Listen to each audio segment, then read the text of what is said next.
So often people say that they're looking for love, but what they're really looking for is a spark, which is totally understandable. Part of what makes romance fun is the feelings, the magnetism, and the spark that you feel with somebody special. But what if I told you that feeling a spark isn't always what leads to a happy relationship? Because how your relationship begins is like 0.1% of your love story. What really matters is the day-to-day interactions that you have with them in the long term. So I have to ask you, what do you really want out of romance?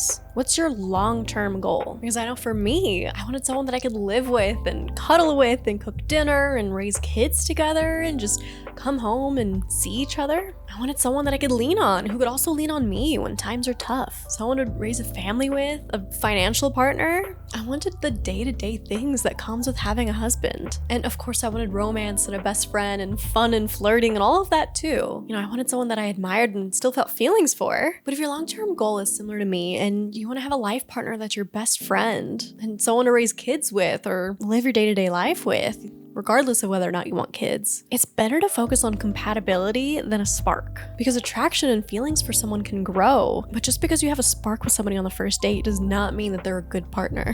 So focus on whether or not the person is a responsible adult or is compatible with you, or a high quality stand-up human. So if you meet somebody on the first date and they're all right, they seem like they have their shit together, you feel peaceful around them and you have good conversation, but you don't have that intense spark or butterflies or this magnetism, like if this love at first sight, like if they're your soulmate, that's okay. Still go on that second date with them. Screw the spark. Because be honest, where has chasing the spark led you? Circling around a pattern of dating dusty guys? If you always do what you always did, you're always gonna get what you always got. So if you keep dating people that you have a spark with, but you're not having any luck in actually securing a life partner, try something different. Give the boring guy another chance. Because the healthiest, long-lasting relationships oftentimes start as a slow burn. This is proven by relationship science, studies that they've done on long-term married couples who report being happy together. Oftentimes, it's the couples who didn't have that intense magnetism when they first met, but were friends first, or just slowly grew. They had a slow burn. Because those sparks and butterflies that you're chasing are oftentimes anxiety, or a surface level attraction at most. But a surface level attraction does not a husband make. It's not a sign that you guys are actually compatible with each other. Oftentimes a spark burns bright but fizzles out quick, while a slow burn fuels a long-lasting fire. I know in my life and in my friends' lives, anytime that we feel the spark, it has been bad news. They've all been either emotionally unavailable, dusty, or chaotic. Because the spark that we feel with people stems from our programming in childhood. It's our subconscious recognizing that there's something in their subconscious that's meant to trigger us. And so you'll feel the most vibrant with somebody who feels familiar. And if familiar is chaotic, that's all you're gonna get. Now, if you don't really have much of a desire for a partner or a relationship, and you don't want kids, you don't want a husband or a wife, you don't feel like that you need anybody to lean on, you're not really craving that, then maybe discard this advice and go have fun. Go chase the fun sparks and butterflies for the fleeting amounts of time that you get to spend with somebody, and then move on to the next one when they get boring, if that's your prerogative. No shame. I've definitely had periods of time in my life where I had gotten out of a long-term relationship and I did not want to be locked down. I wanted to date around and have fun, explore the field, and I was genuinely terrified of commitment. Probably not the best for the people that I was dating at the time. Not the greatest catch in the sea or luck that they were having when they met me, but I was having fun. I was exploring myself, learning about myself, and I didn't want a partner, and that's okay. Not everybody has to want a partner or be in a phase of their life where they want a partner. So if that's where you're at, go have your fun, girly pop. But eventually, I know in my case, I wanted to settle down. I got all that fun out of my system, and I realized that I was really craving having a long-term partner, somebody that I could live with and combine my life with. And so once I started taking dating more seriously, and it was not panning out, the universe brought me a lot of people that were meant to trigger me, to heal my attachment style, and teach me to become truly content being single. Not the first version of single where I was dating around and I didn't want a partner, and so I was content being single only because I was getting the constant validation from all of these randos that I was dating. But to truly be single in the present moment without a partner, without going on a single date for a year. And it was from that point where I could take a more logical approach to dating and reflect on my past patterns and realize if I keep doing what I'm always doing, I'm gonna keep getting what I always got. And that if every time I feel this immense magnetism towards someone, they're emotionally unavailable, maybe I don't need intense magnetism. Maybe I can find somebody who is still physically attractive to me, that I admire, that I feel drawn to in a comfortable way, that I feel peaceful around, that I have got good conversations with, that I'm compatible with, our future goals align, but that it takes a few dates to build that passion and fire between us. And I found that person. I found somebody who's my best friend, who I have fun with, who's actually a responsible adult and cleans the kitchen and takes out the trash without me having to ask him to, which is huge because that's such a desire killer. Dating a slob or dating someone that you have to mother or nag to do chores. No, sorry, I've been there before. I am not doing that again. So that was one of the many qualities that I had on my list of what I wanted out of a partner. Someone who's neat and clean, that I don't have to nag. And I found that. Somebody who has a similar sense of humor, has the same life goals of what they want their future to look like, same ideas on how they want to raise kids, how many kids they want to have.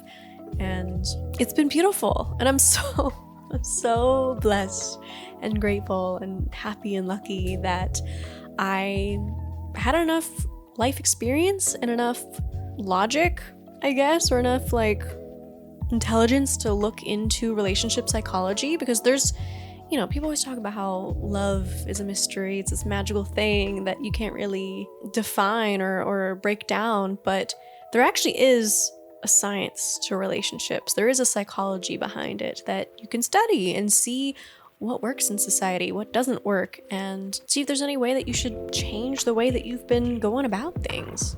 So that's exactly what I did, and I'm so happy that I did, because I've been dating my boyfriend Justin for over a year and a half, and we're planning on moving in together soon, and I couldn't be happier that I realized that the lightning that you feel the moment that you lock eyes with somebody isn't what's necessary for a happy relationship, that what's necessary is how they treat you in your day-to-day interactions years down the line. I remember when I met Justin, my first instinct when I was introduced to him was that I really wanted to give him a hug. That was the overwhelming feeling that I had when I met him, but it was subtle.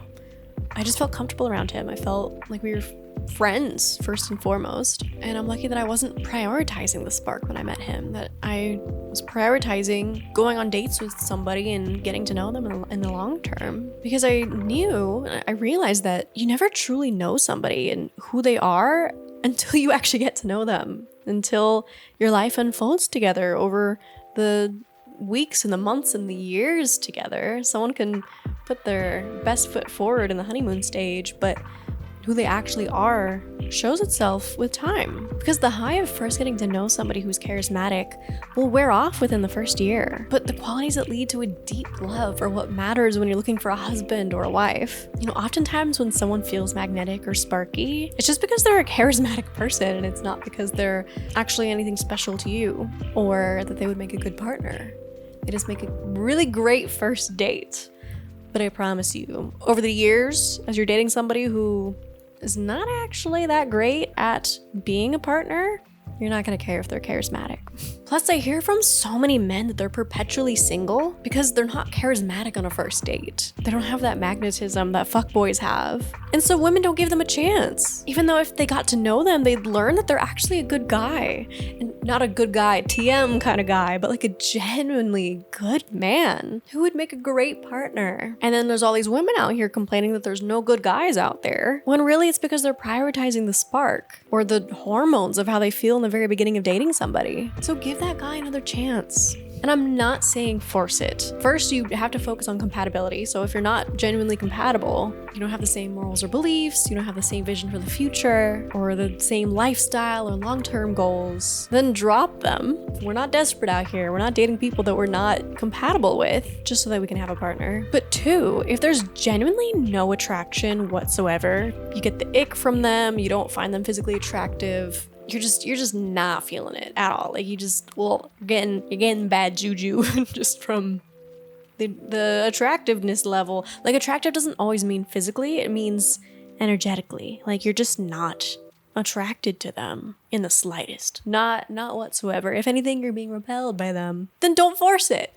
You don't have to go on the second date with them in that case. So if there's genuinely no attraction there and it doesn't grow on the second or third or fourth date, don't force it. It's okay to stop dating them if there's, if you want a romantic partner, not purely a best friend. So there has to be some level of attraction there. Or if they're actually boring to you, or you don't feel at ease in their presence, if you don't have compatible banter or like an ease of flow in conversation, then don't force it. They should feel like a friend who you have glimmers of attraction for, as opposed to that love at first sight feeling where they feel like the rebirth of Christ descended from the heavens himself on the back of Zeus as lightning bolts are going off everywhere.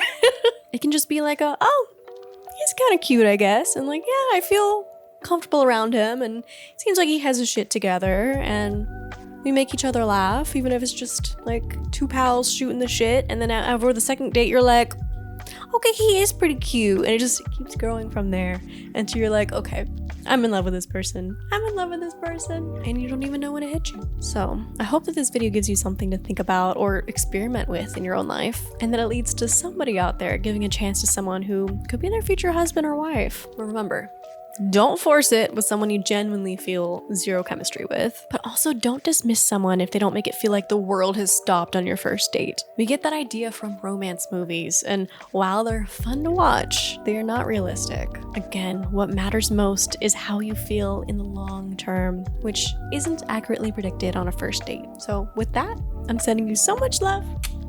Bye.